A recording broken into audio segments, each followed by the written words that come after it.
Bene, benvenuti a tutti, benvenuti al pubblico che è qui presente e naturalmente a coloro che sono collegati da casa in streaming. Ricordo che è possibile seguirci per coloro che non sono riusciti ad entrare per problemi di sold out qui a Job Orienta. Siamo allo stand dell'ENAIP e stiamo presentando un progetto, vi presenteremo un progetto al quale noi teniamo moltissimo e poi vi presenterò anche gli ospiti che sono qui a fianco a me, perché ha rappresentato, come dire, una chiave di svolta non solo dal punto di vista dell'applicazione tecnologica sul monitoraggio ambientale e sul risparmio energetico, ma bensì anche per il cambiamento dei comportamenti delle persone all'interno delle nostre aule e dei nostri laboratori. In sostanza un progetto che è andato a incidere in maniera anche, come dire, oltre le nostre aspettative sui comportamenti reali delle persone in chiave più green. Ho il piacere di avere qui a fianco a me Luca Profico, che ricordo è di Foundation Open Factory Ellis, il program manager appunto della fondazione. Buongiorno, benvenuto. Ciao, Luca. Buongiorno a tutti. Abbiamo Alberto Romanzi, che è di Ellis Innovation Hub, che poi ci parlerà anche della sua esperienza all'interno del bootcamp dei progetti di formazione, che è l'Innovation Business Analyst appunto di Ellis. Collegato da remoto, vediamo se è già riuscito a collegarci, doveva essere con noi in presenza ma purtroppo l'influenza colpisce. C'è Marco Girardelli, che è responsabile sviluppo di Unismart, della fondazione Unismart, che ricordo è dell'Università di Padova. E poi, non da ultimo, ma come dire, la persona, l'amministratore delegato di Smart Domotics, che ha realizzato, e ci parlerà poi tecnicamente. Buongiorno Marco, benvenuto. Buongiorno. Ti vediamo. Ti sentite anche? Sì, ti sentiamo, ti ringraziamo per questo sforzo che stai facendo. Sappiamo che sei febbricitante, però vedo che ci tieni ad essere qui con noi. Ti ho appena presentato, stavo presentando Raffaele, che appunto come fondatore e CEO di Smart Domotics ha realizzato in 2 nostre sedi un importante intervento proprio di sperimentazione di questo progetto. Ricordo che ENAIP Veneto ha 18 sedi nel Veneto, 2 di queste sono state interessate, la sede di Conselve e di Piove di Sacco. E devo anche ringraziare alcuni colleghi che sono qui presenti dell'area tecnica, diciamo, di ENAIP, perché hanno consentito, saluto anche Maurizio che è a casa, ma c'è qui Luca e qualche altro ex collega, con cui è stato possibile, con i quali insomma grazie anche ai colleghi dei centri di formazione, realizzare concretamente questo progetto. Di cosa stiamo parlando? Vi stiamo presentando una buona pratica che sembra inventare l'acqua calda, dico io così, perché dove lo andiamo a presentare dicono: ah caspita, una cosa del genere non ci avevamo pensato. Ma perché non monitorare la qualità dell'aria nelle aule e nei laboratori? Perché non monitorare il consumo reale in laboratori dove, per esempio, i nostri sono laboratori di meccatronica, di elettricità, di impianti, di altro, dove i consumi sono importanti? Perché non monitorare e mettere in pratica dei comportamenti, come dire, non solo virtuali ma virtuosi, per far sì che tutti si comportino in modo tale da ridurre i consumi, da avere dei comportamenti più green, che sono anche, ricordo, come dire, i pilastri dell'azione europea in campo ambientale, oltre che molte delle norme con le quali noi ci confrontiamo. Io partirei subito da Luca Profico, poi nell'ordine Alberto e Marco, anzi Marco ed Alberto, per lasciare poi la parte finale con alcune domande che io vi farò alla presentazione di Raffaele Borgini. E naturalmente da parte del pubblico è possibile intervenire, se avete poi delle domande da fare, delle curiosità anche da approfondire rispetto al progetto, sono le benvenute. Beh, Luca, dall'alto del tuo osservatorio, se ci puoi parlare un po' di Ellis e soprattutto anche della fondazione Open Factory, perché devo dire che è stato un po' il collettore che assieme alle altre fondazioni ha valutato il progetto, l'abbiamo co-progettato e con questo termine l'ho un po' calcato perché anche ci parli cosa significa co-innovare. Qui la parola a te. Grazie, intanto grazie Sandro e ringrazio Enaip e anche Job Orienta per averci ospitato.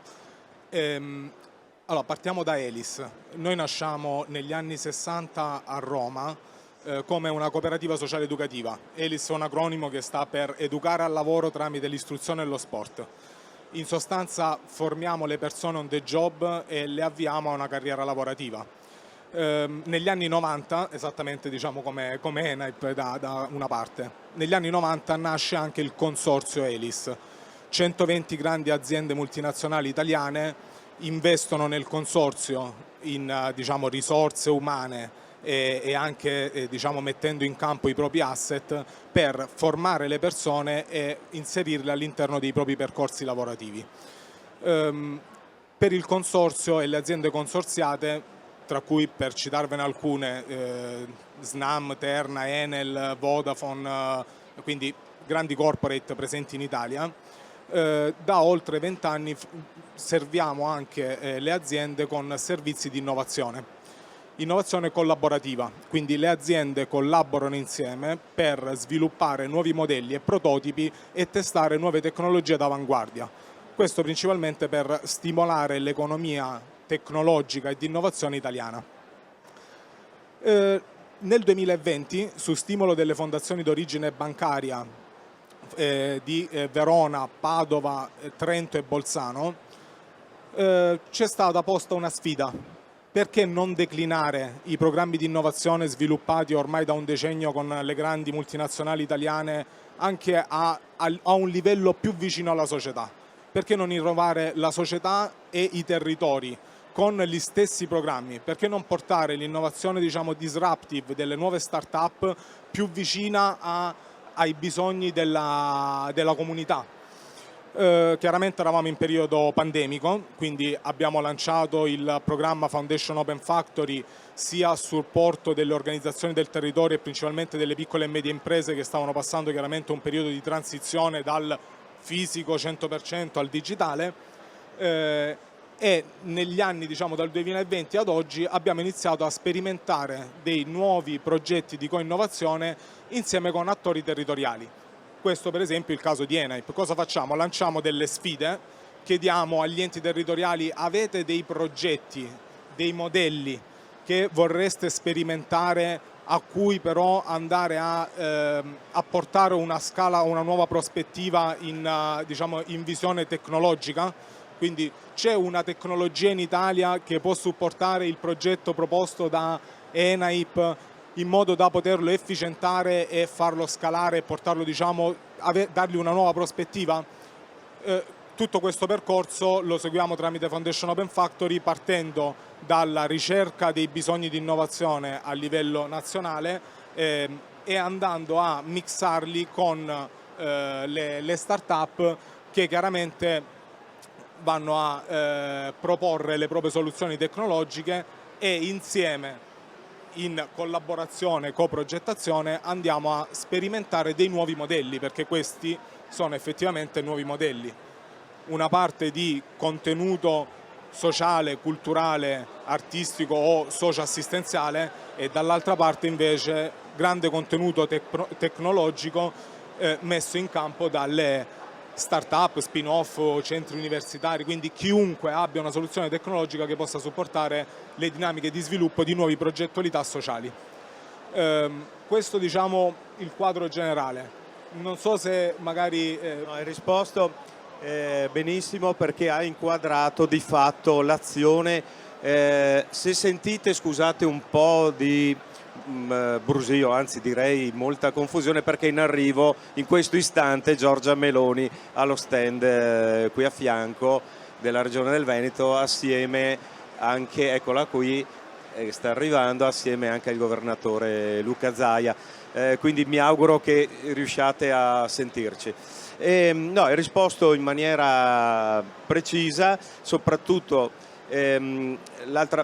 una cosa interessante era il fatto che da progettualità che riguardano grosse multinazionali, avete sentito i nomi, voi avete scommesso sul territorio coinvolgendo non solo le aziende ma anche realtà che aziende non lo sono, noi siamo un'impresa sociale, ma comunque anche gli ambienti scolastici, soprattutto in chiave di futuro con i giovani. Scusa Sandro, se posso integrare, Certo. fondamentalmente lavoriamo su 3 grandi verticali: sviluppo del territorio, quindi con gli enti territoriali, ad esempio protezione civile, 118, loro, quindi chiunque lavori sul territorio. Dall'altra parte invece abbiamo tutto il mondo dell'economia sociale, quindi con progetti a impatto sociale su 4 grandi cluster che sono arte, cultura e spettacolo, formazione e lavoro, socio-assistenziale e ambiente ed energia, e l'ultimo cluster è quello dedicato ai distretti e alle filiere, in modo da far permeare, diciamo, trasversalmente l'innovazione e portarla ad un livello che possa essere quanto più vicino alla comunità.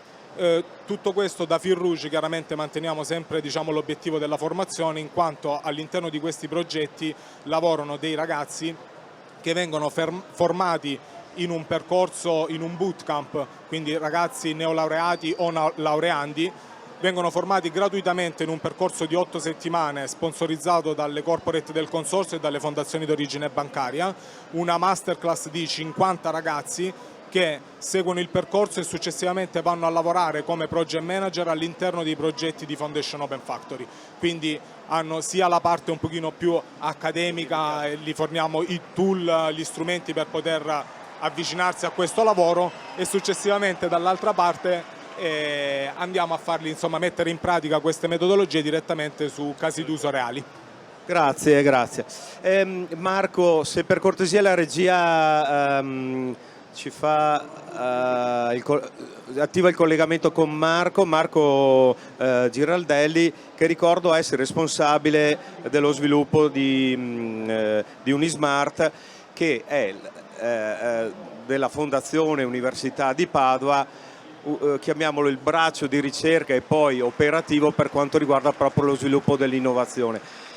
Brevissimamente Marco, senza voler abusare di te, ma se ci presenti un po' cosa fate e come poi siete entrati all'interno del progetto che ci ha dato questa grande soddisfazione di vederlo realizzato, tra l'altro nel territorio padovano, a Padova e a Consello, nelle nostre 2 sedi. Grazie Marco. Grazie a te Sandro. Mi sentite bene, giusto? Mi sentite? Ti sentiamo bene, ti Ok, sentiamo perfetto.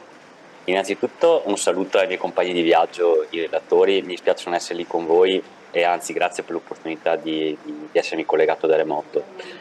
Sì, brevemente, allora, io sono responsabile dell'area sviluppo del trasferimento tecnologico di Unismart.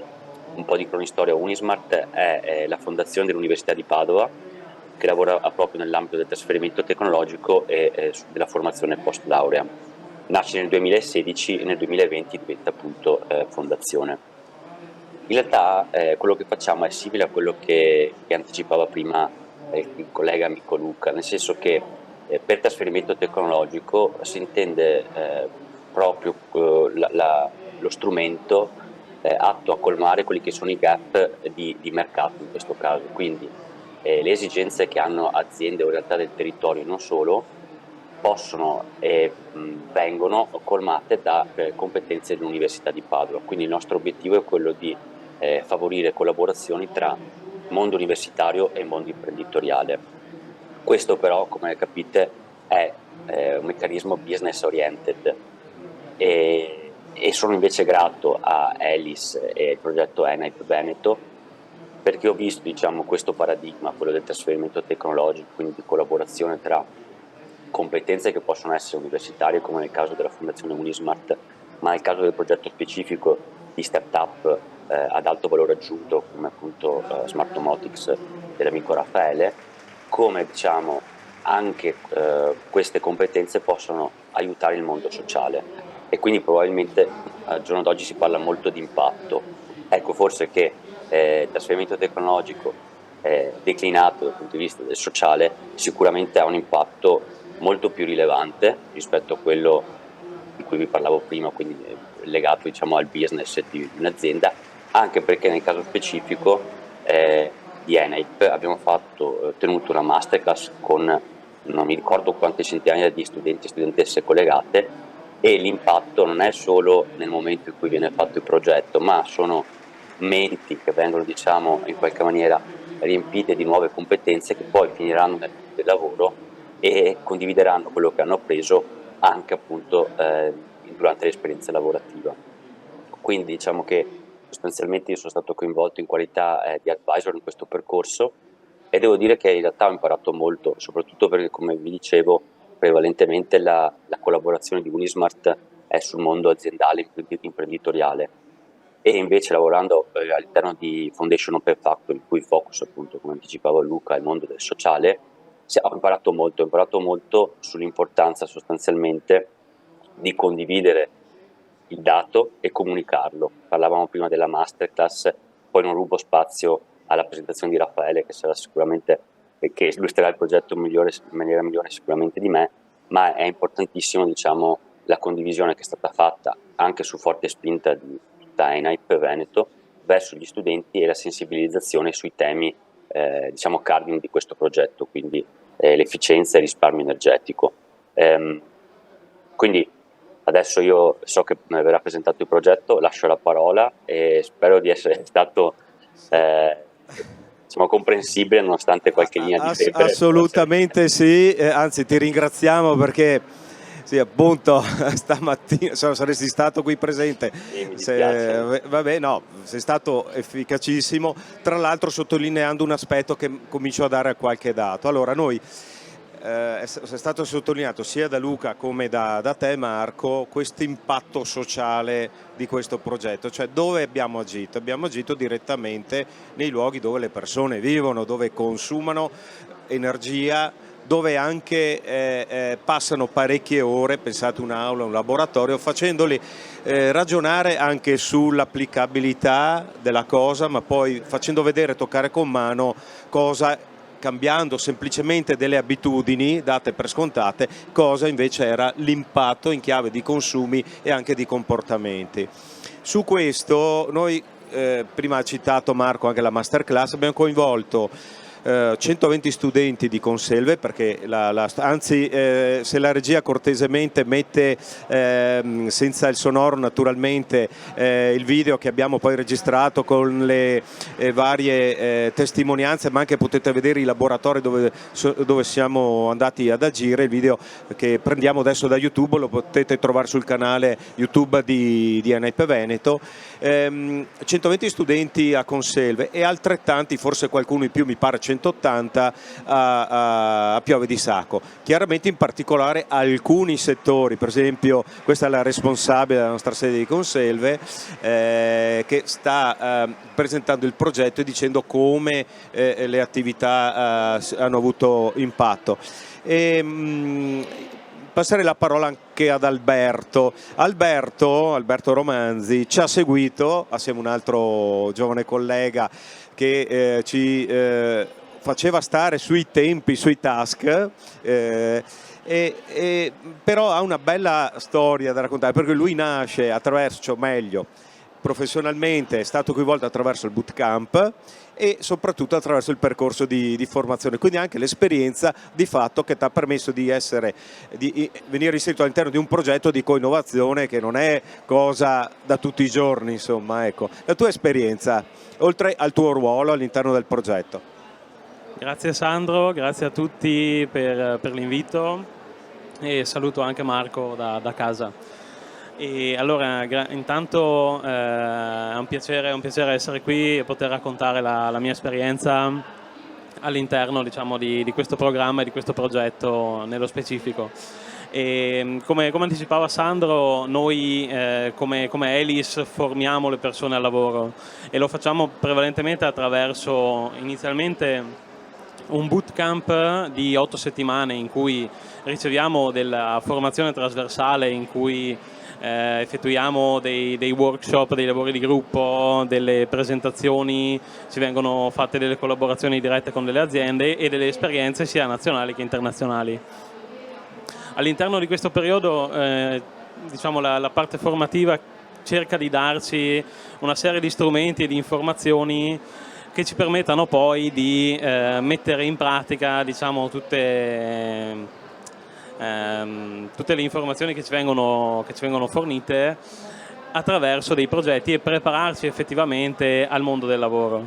C'è tanta concretezza, tanta realtà in questo percorso che generalmente poi ti porta, come anticipava Luca, a lavorare direttamente su un progetto di innovazione, un progetto di co-innovazione. Cosa si intende? Si intende quindi mettere a sistema diversi attori, in questo caso ad esempio un ente sociale, un ente non profit e una startup, a lavorare assieme per raggiungere un obiettivo comune. Come lo facciamo generalmente? Lo facciamo con 12 settimane, un periodo molto breve, in cui settimanalmente ci si trova per allinearsi sul progetto, definire gli obiettivi, definire le attività delle settimane e, diciamo, tenere la barra dritta sugli obiettivi che vengono fissati a inizio progetto attraverso dei tavoli di lavoro, degli incontri dedicati sia con l'ente ospitante in questo caso piuttosto che con l'azienda e che con una realtà innovativa come Smart Domotic che è qui oggi con noi. Il mio ruolo a livello interno del progetto è quello del project manager, quindi io assieme a Marco come senior advisor che ci ha dato in questo caso una visione esterna che è molto, molto veramente importante in questi progetti, in quanto oltre ad essere comunque seguiti internamente dal program manager e da tutto l'ecosistema ELIS, ci danno delle visioni e degli indirizzi tangibili sul progetto e un punto di vista che ci permette poi di svilupparlo al meglio. Quindi cosa abbiamo fatto nello specifico? Poi ve ne parlerà anche direttamente Raffaele. Il nostro ruolo come giovani ragazzi all'interno di questi progetti è quello di coordinare e cercare di portare al meglio il progetto a raggiungere i propri obiettivi. Abbiamo, come dicevamo, cercato di capire all'interno del percorso di Foundation Open Factory quale potesse essere uno dei modi per risolvere, per sensibilizzare i ragazzi ai consumi energetici, a un consumo quindi più responsabile delle risorse e a diciamo, capire e insegnargli a individuare quelli che possono essere gli sprechi di risorse non solo come le intendiamo noi ma anche rispetto alla qualità dell'aria, ai consumi energetici a scuola e nella loro vita normale, diciamo.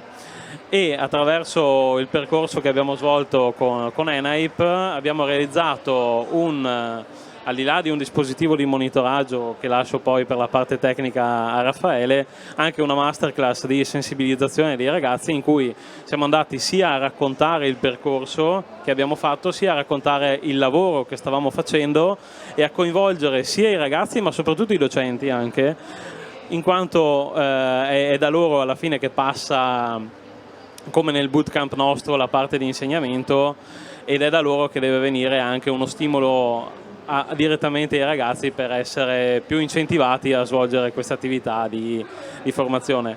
La masterclass è stata molto interessante, ci siamo anche divertiti a raccontare quello che stavamo facendo, abbiamo avuto un ottimo riscontro. Vedendo alle tue spalle. E la stiamo vedendo proprio adesso alle nostre spalle ed è stato veramente interessante vedere proprio la partecipazione dei ragazzi, una partecipazione che non ci aspettavamo, una sensibilità molto più alta di quella che immaginavamo e quindi siamo stati anche molto contenti di questo riscontro.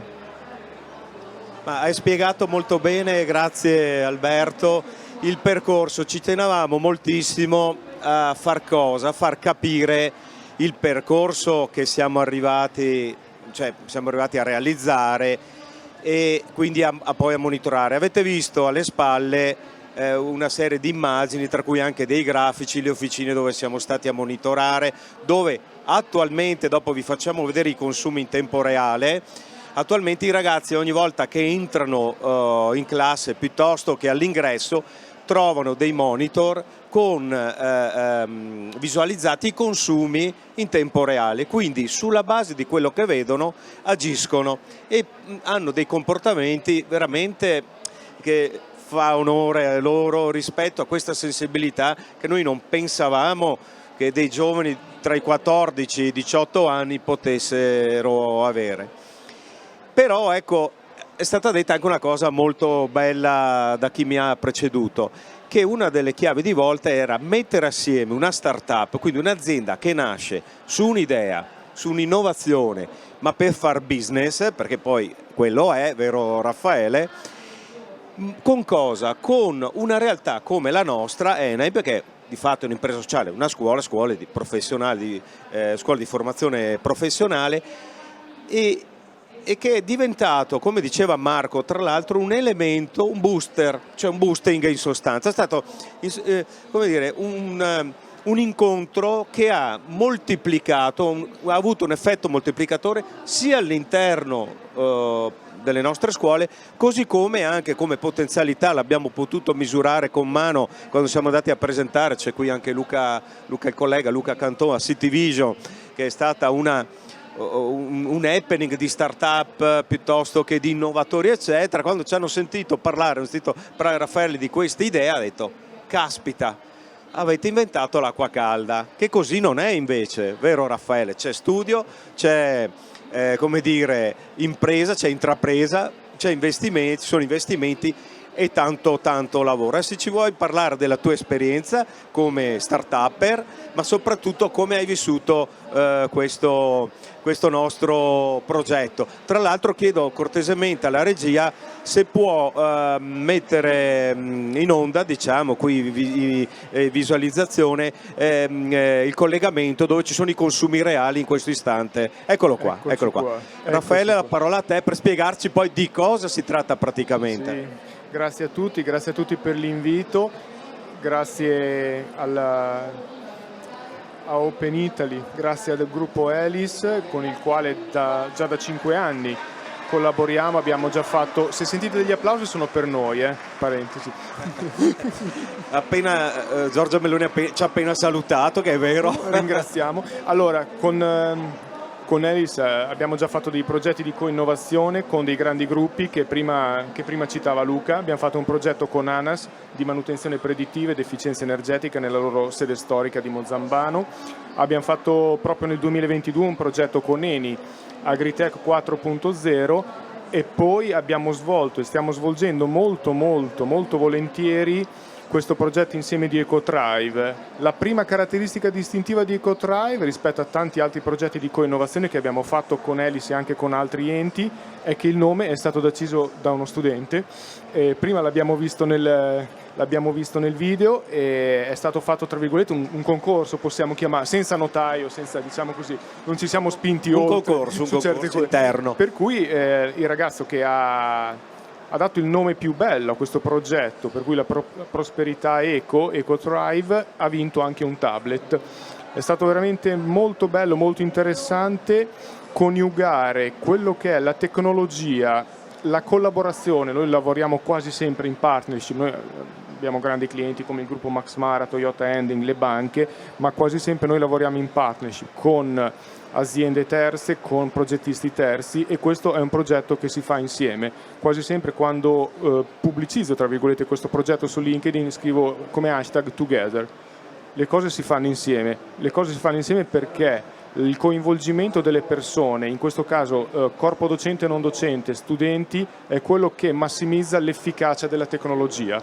Non basta una tecnologia vincente, una tecnologia disruptive come la chiamano i grandi innovatori, bisogna che le persone siano coinvolte, e come dicevano le persone, Luca, Alberto, Sandro e Marco prima, è stato veramente sorprendente per me vedere quanto le nuove generazioni, le possiamo chiamare così, siano coinvolte nel tema della transizione digitale sostenibile.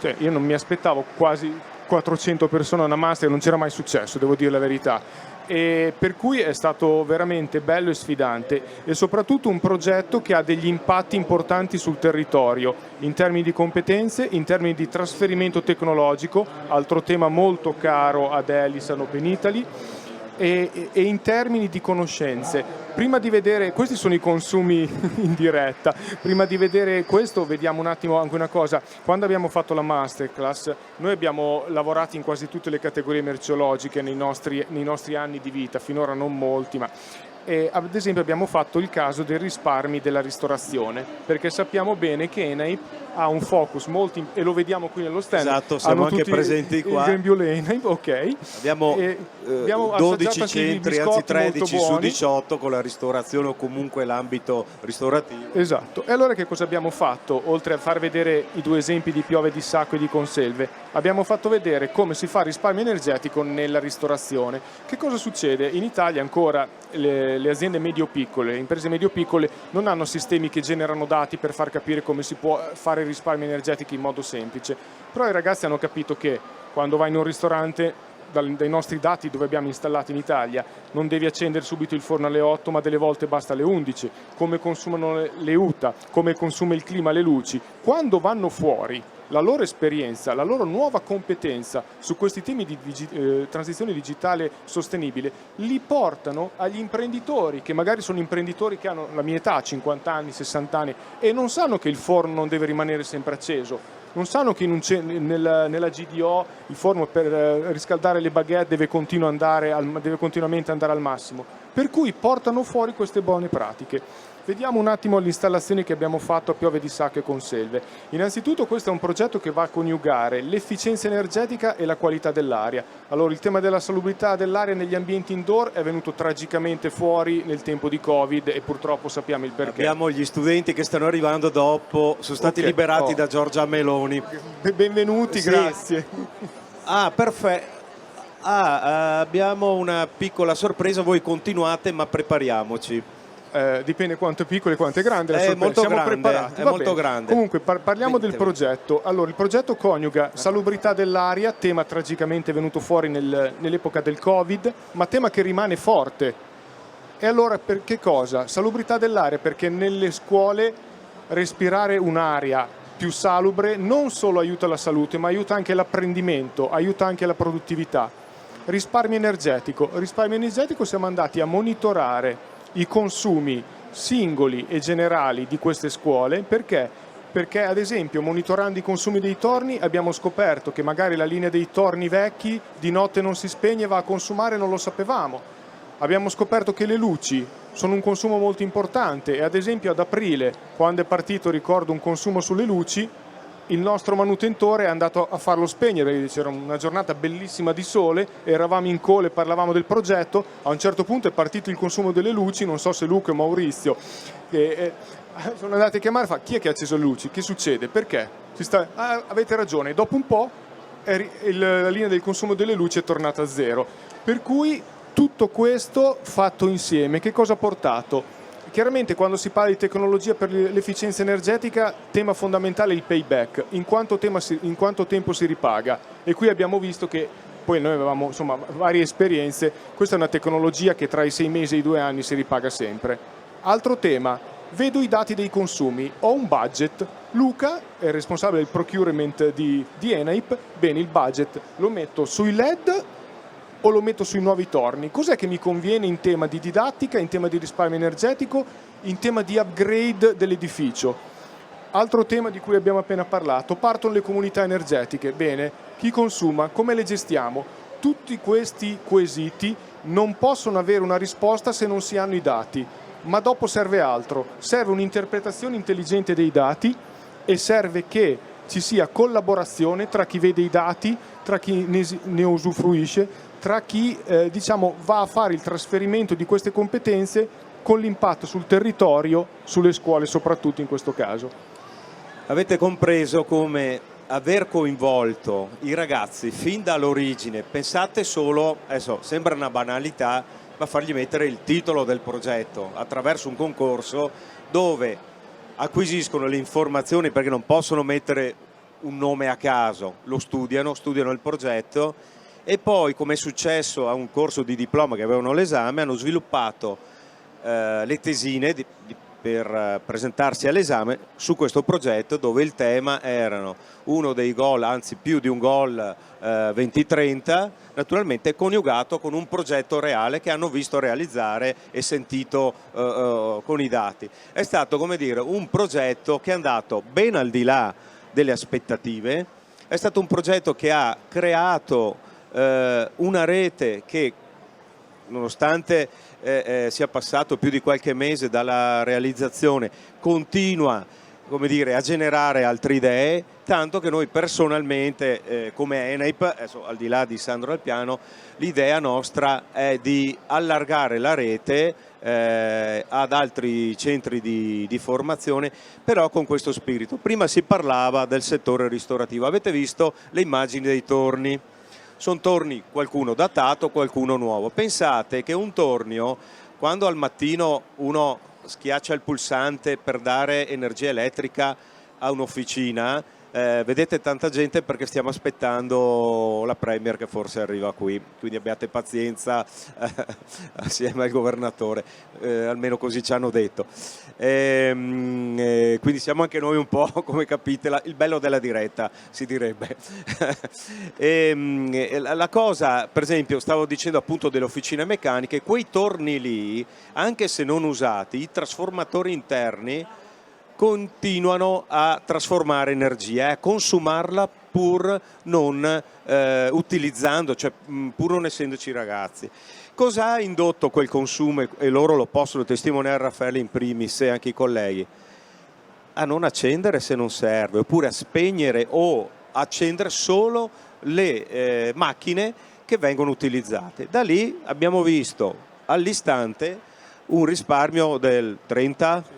Veramente un risparmio veramente molto consistente, ma soprattutto fatto in che modo? Fatto con un cambio del comportamento, senza grandi investimenti in nuove tecnologie, per cui situazioni che necessitavano solo di una spinta del dato per andare a modificarsi. La cosa bella o brutta è che l'essere umano molto spesso è rutinario, per cui mentre prima avevo una routine che non era virtuosa nei consumi energetici, adesso queste cose rimangono, per cui tutti gli anni questi risparmi di fatto diventano resilienti, usiamo questo termine, perché sono da formatori non siamo molto soddisfatti soprattutto di questo ulteriore impatto, perché è il compito dei docenti, dei formatori, quelli di andare a incidere sui comportamenti, sulle conoscenze, le competenze, quindi poi sui comportamenti agiti dei nostri giovani. E abbiamo trovato che ragazzi, ripeto, tra i 14 e i 18 anni sono anche più attenti, per esempio, della mia generazione.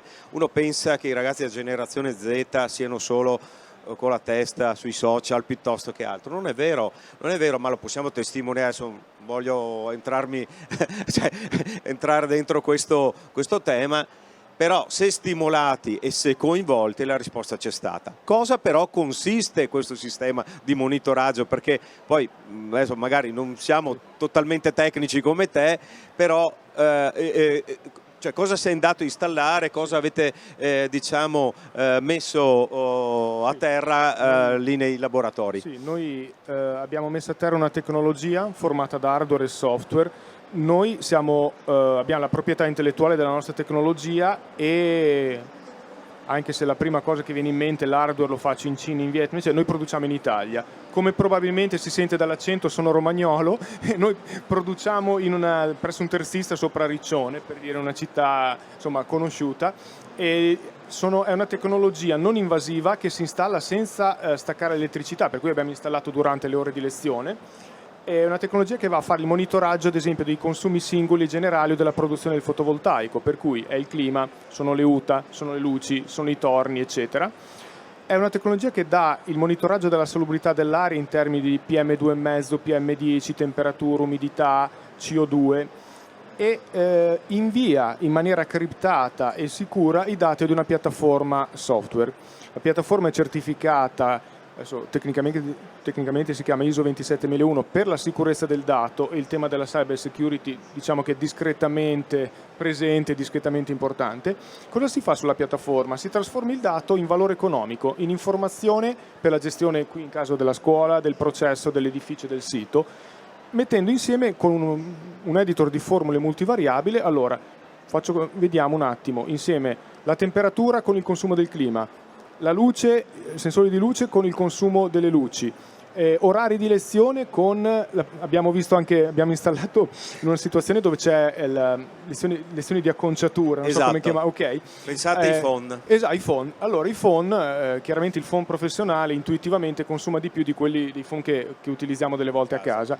Ecco, c'è un problema che a volte consuma troppo e si potrebbe avere magari lo stesso impatto a livello di apprendimento utilizzando degli oggetti simili ma che hanno una potenza impegnata minore. Anche quello lì è stato un tema di cui con Maurizio, con Luca, con Sandro e con tutto il team abbiamo dibattuto. Per cui sono situazioni semplici, non invasive, totalmente scalabili, ma che iniziano un processo, un percorso che è assolutamente fondamentale. Poi pensate, poi dopo quando andiamo in un'azienda produttiva, in una fabbrica, una volta che conoscono i dati, chiaramente lì poi dopo possono cambiare il processo. Ma anche la stessa ENAIP, le stesse scuole possono cambiare il processo, gli orari delle lezioni, quando andiamo a monitorare ad esempio in delle scuole le palestre, gli orari delle palestre, il pomeriggio, la sera, per cui il dato ci vuole. Se non generi dati tu sei destinato a soccombere, però sei destinato a soccombere anche se generi il dato ma non sai cosa fartene. L'altro elemento importante. Esatto. E la terza cosa veramente, quello che dà efficacia alla tecnologia, quanto possa essere di avanguardia o no la tecnologia, quanto possa essere deep, è quella del coinvolgimento delle persone. Tant'è che la transizione 5.0 è una transizione, ora stanno arrivando gli incentivi, ho letto ieri stamattina sul 24 ore, è una transizione digitale, sostenibile, con al centro le persone. Cioè praticamente hanno preso forse spunto dal nostro progetto. Questo. Beh, siamo in uno stand, vedete anche come l'abbiamo declinato, Human Tech, cioè tecnologia con al centro le persone. E questo progetto rappresenta benissimo, come dire, da dove è nata l'idea e poi come è stato realizzato. Senza questo cambio dei comportamenti, la sostenibilità, che è uno dei goal sulle quali stiamo molto impegnati in termini educativi, quindi non solo dal punto di vista dell'industria, che stiamo cambiando anche un paradigma probabilmente di sviluppo rispettoso delle risorse che abbiamo, ci ha dato dei risultati concreti. Io ricordo sempre un ragazzo che, passato lungo il corridoio dove è installato il monitoraggio dell'aria, perché c'è un semaforo che ti dice sostanzialmente se l'aria è buona o l'aria è meno buona. Rosso naturalmente non è buona, verde è buona. Significa che dentro un corridoio, dentro un'aula eccetera, bisogna cosa fare? Arieggiare. Ok? Molto semplice. Sembra una banalità, ma così non è. Monitoravamo il 2.5, altre cose, tutti i PM10, insomma, cose che noi sentiamo quotidianamente, non so, sui giornali, ci chiudono i centri storici piuttosto che altro. Vedere questi ragazzi che si pongono il problema, che dicono, caspita, sto respirando, oppure mi piacerebbe che l'aria fosse migliore. Apri una porta, arieggia, oppure chiedi semplicemente col docente, ecco qua l'altra cosa di riferimento, una pausa, una semplice, come dire, noi la chiamiamo boccata d'aria, ok? Lì però la sensibilità è stata, come dire, cambiata. Prima nessuno se ne occupava, se non magari l'ora d'aria, scusatemi, non è il termine giusto, il quarto d'ora d'aria durante la ricreazione, ma dopodiché ci si chiudeva in un laboratorio, in un'aula, eccetera. Dal punto di vista energetico abbiamo avuto, e qui i testimoni li avete dietro di voi, parlo alle prime file in particolare, che sono i colleghi che hanno monitorato il consumo energetico. È stata una cosa molto concreta e istantanea, perché cambia il comportamento. Su 10 torni che ho, invece di accenderli tutti, ne uso 3, tengo accesi 3, e da lì capite che 7 torni su 3 non consumano energia. In termini economici, in tempi anche di gestione di risorse oculate dal punto di vista dei budget scolastici, con i dirigenti scolastici, che e poi ricordiamoci che l'anno scorso, quando abbiamo cominciato il progetto, eravamo nel pieno del problema dell'aumento del costo dell'energia, dal gas al gasolio all'elettricità, eravamo tutti spaventati. Vedere che questo era un aiuto concreto non ci fa altro che, come dire, che puntare su questo progetto anche in futuro. Ma ci sono domande, visto che prima vi passo il microfono, se avete piacere, visto che siamo qui, se vi viene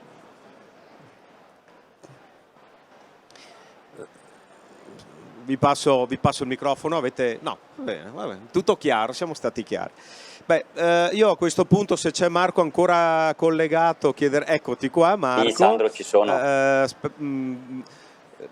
Volevo ringraziare prima di tutto voi che siete stati qui presenti, coloro che si sono collegati da casa, visto il sold out degli accessi, che non hanno potuto venire qui. Questa chiacchierata, questa presentazione del progetto sarà disponibile poi online sul nostro sito, quindi anche con i riferimenti delle persone.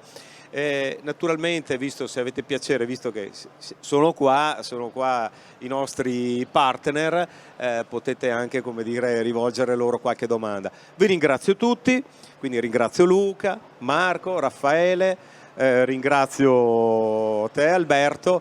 È stato finora un bel viaggio. Ecco, io mi auguro, e chiudo Anche così, che questo viaggio possa continuare coinvolgendo i nostri ragazzi magari su temi sempre legati alla sostenibilità e poi anche all'ingaggio diretto loro. Stiamo lavorando anche con alcune ITS su questo, quindi anche con delle belle novità che poi magari presenteremo la prossima volta. Grazie ancora di averci seguito e buona continuazione. Grazie a tutti. Grazie a tutti.